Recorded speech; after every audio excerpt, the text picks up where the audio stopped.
আসসালামু আলাইকুম। আপনাদের সামনে আজ আমি একটি অতি গুরুত্বপূর্ণ ম্যানুয়াল কাজ নিয়ে হাজির হয়েছি, যা একটি মেকানিকের জন্য অনেক গুরুত্বপূর্ণ।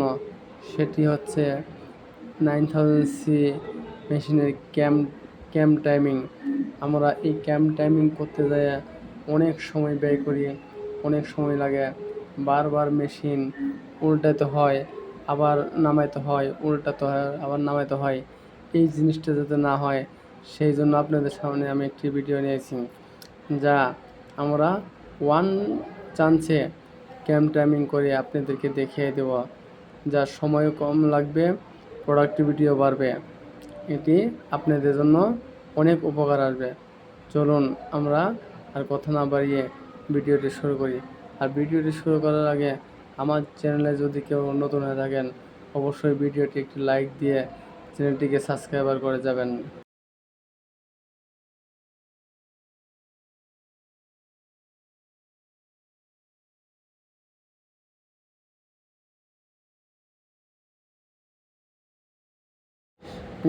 আপনারা দেখতে পাচ্ছেন যে ক্যাম টাইমিং এখন আমাদের সুতা ছোট হয়ে গেছে, যা একটি কাজের জন্য প্রযোজ্য নয়। বারবার সুতা চালাইলে বারবার সুতা উপরে উঠে যাওয়া হয়। এখন আমরা ক্যাম টাইমিং করা হচ্ছে, দুইটি স্ক্রু লুজ দিয়ে আমরা ক্যাম টাইমিং শুরু করতেছি।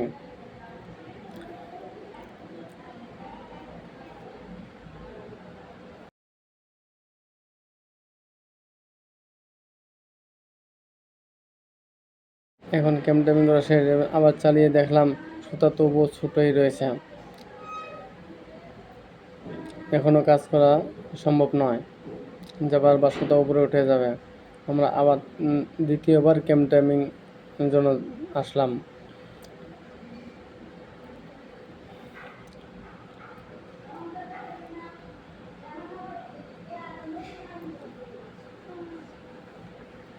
এখনও ক্যাম টাইমিং কাজ করা শেষ। এখন আমরা সুইংয়ে যাব। সুইং করে দেখতেছি যে সুতা কাটিং এখনও ঠিক নাই, যা সুতা ছোটো রয়েছে। তৃতীয়বার ক্যাম টাইমিংয়ে চলে আসলাম, আবার ক্যাম টাইমিং করতে আসলাম। ক্যাম টাইমিং কাজ করা শেষ। এখন আমরা সুইং করে দেখব যে ক্যাম টাইমিং কেমন হয়েছে। এখনও 100% ক্যাম টাইমিং ঠিক নাই। আমরা আবারও ক্যাম টাইমিংয়ে চলে আসলাম। ক্যাম টাইমিং সঠিক না থাকলে এই দুটি নাইফ মুভিং ফিক্সড, দুটি নাইফ একত্র হয়ে যাবে, যা এটি ক্যাম টাইমিং একটি গুরুত্বপূর্ণ অংশ। ক্যাম টাইমিং ঠিক না থাকলেই দুটি নাইফ একত্র হয়ে যাবে। এখন আমরা আবার ক্যাম টাইমিংয়ে চলে আসলাম, যা এই যে বারবার আমরা উল্টাইতেছি দেখতেছি, আসলে আমাদের প্রোডাক্টিভিটির সাথে অনেক সময় দেখায়।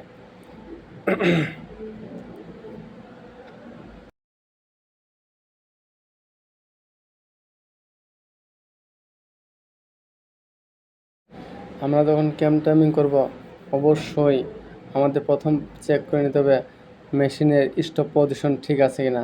আর স্টপ পজিশন ঠিক করতে গেলে আমাদের মেইন মোটরের গ্রুপ আছে, এই গ্রুপের ভিতরে হ্যান্ড হুইলের যে দুটি স্ক্রু, এটা ফার্স্ট স্ক্রুতে দিয়ে মেশিনের হ্যান্ড হুইলে রাখতে হবে।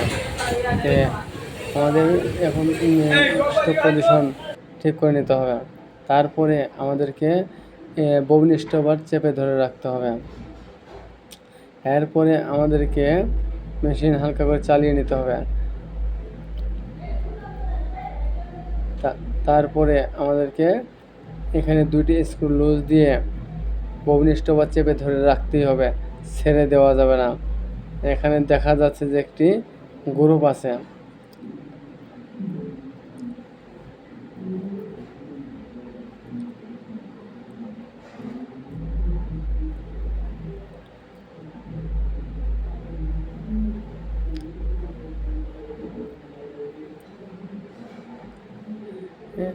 এটি কিন্তু ক্যামের গ্রুপ। এই গ্রুপে রেখে আমাদেরকে স্ক্রু টাইট দিয়ে নিতে হবে।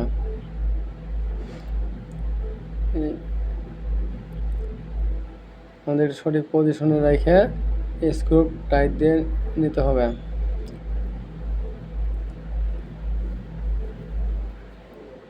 আমরা স্ক্রু ক্যাম সঠিক পজিশনে নেওয়া শেষ।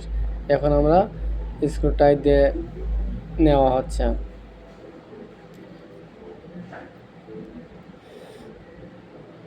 এখন আমরা ববিন স্টপার ছেড়ে দেব। ববিন স্টপার আমাদেরকে ছেড়ে দিতে হবে।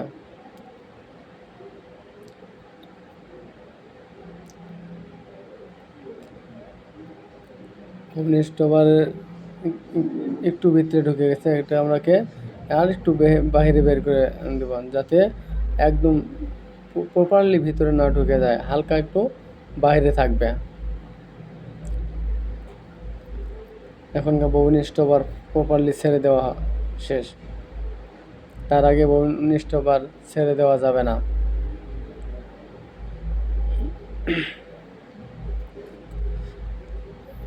এখন আমরা সুইং কন্ডিশনে যেতে পারবো।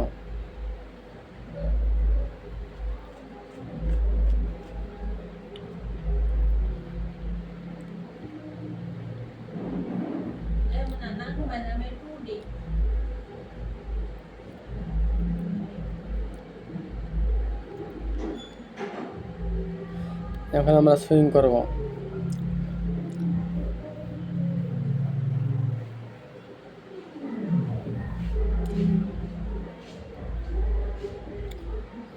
এখন দেখতেছি যে আমাদের সুতাটা অনেক বড় হয়ে গেছে, প্রায় 3 ইঞ্চির মতো সুতা আছে।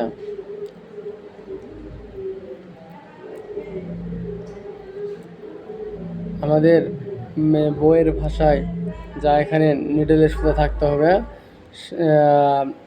27 মিলি, যা একটি হুক ঘুরে দ্বিতীয়বার